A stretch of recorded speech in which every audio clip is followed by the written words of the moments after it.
Big Tracks, Little Tracks, Following Animal Prints by Millicent E. Selsam, illustrated by Marlene Hill Donnelly.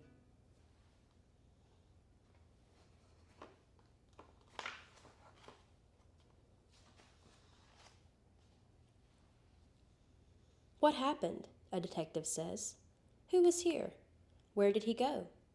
A detective has many ways to find out. One way is to look for the marks someone or something has made. Fingerprints, footprints, the tracks made by bike tires. Sometimes a detective finds a hair, a button, a piece of torn clothing. All these things are clues. They help a detective answer these questions. What happened? Who was here?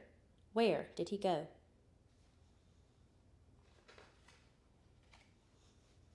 You can be a detective too, a special kind of detective, a nature detective. Nature detectives find tracks and clues that answer these questions. What animal walked here? Where did it go? What did it do? What did it eat? Where does a nature detective look for clues? Almost anywhere. In a backyard, in the woods, in a city park. You can find tracks in many places. In mud, in snow, in sand, in dust, even on the sidewalk or on the floor. Wet feet or wet muddy paws can make tracks anywhere.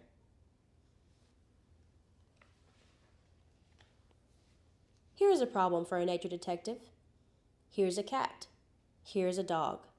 Here is a dish for the cat. Here is a dish for the dog. The cat's dish had milk in it. The dog's dish had meat in it. Who drank the milk? Who ate the meat? Look at the tracks and see.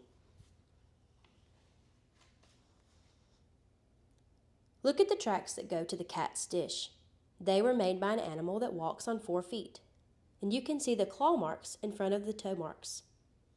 A cat has 4 feet and sharp claws, but so does a dog. Who went to the cat's dish? We still don't know. Let's look for more clues. Now look at the other tracks, the tracks that go to the dog's dish. Did you ever watch a cat walk? A cat walks on 4 feet, but the tracks of his hind feet fall exactly on the tracks of his front feet.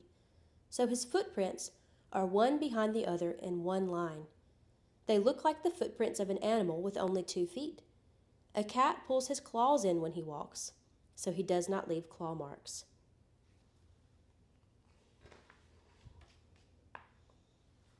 Now do you know who drank the milk? The dog. Now do you know who ate the dog food? The cat.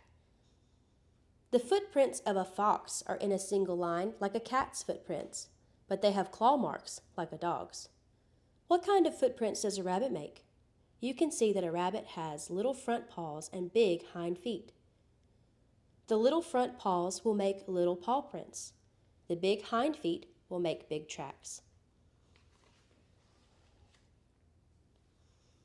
Now here's another problem for a nature detective. Who went lickety-split across the snow? A rabbit, of course. But which way did he go? Did he go to the tree, or did he go away from the tree? It looks as if he went toward the tree, doesn't it? You can see the marks of the front paws ahead of the big hind feet. But do you know how a rabbit jumps? Look at that. When a rabbit jumps, he puts his big hind feet ahead of his front paws.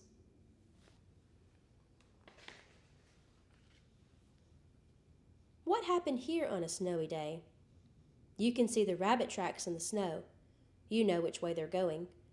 All at once the rabbit tracks are far apart.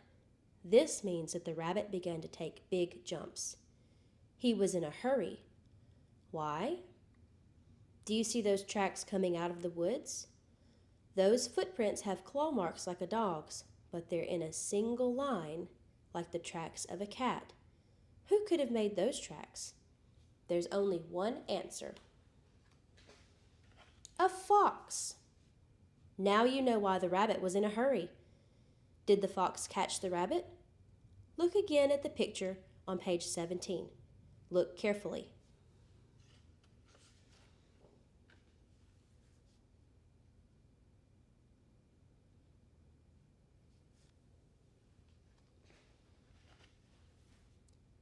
There are big hoof prints in the mud near the river, and there are little hoof prints too. Who was here? It was a mother deer and her baby fawn. They came to the river for a drink. Somebody sat down on the muddy bank of the river. Who?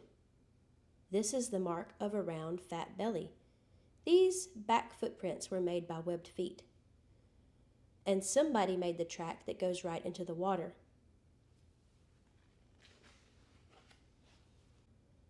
A bullfrog came out of the river. He sat on the muddy bank to rest. And only a snake leaves a track like that. A snake came down to the river. Then he slithered into the water. Here are more tracks in the mud near the river.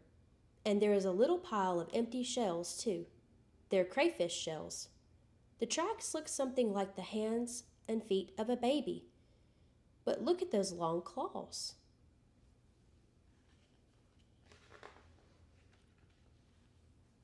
A raccoon made those tracks. Raccoons like to catch crayfish and eat them. So now you know what happened. A raccoon had dinner here last night. He found crayfish in the river. He ate the crayfish, and he left the shells in a little pile. A nature detective can find many clues on a sandy beach. When you walk on the beach in the morning, look for seagull tracks. They can tell you which way the wind was blowing when the gulls were there. Like airplanes, seagulls take off facing into the wind. First, the gulls must run along the sand to get up speed for takeoff. As they run, their toes dig deeper into the sand. Here, all the gull toe tracks are in a line facing east, so you know that the wind came from the east. Tracks are good clues for a nature detective, but there are other clues too. A nature detective learns to look and listen and smell. She can find clues in a backyard, in the woods, or in a city park. Who lives here? Who ate here? Who made that smell?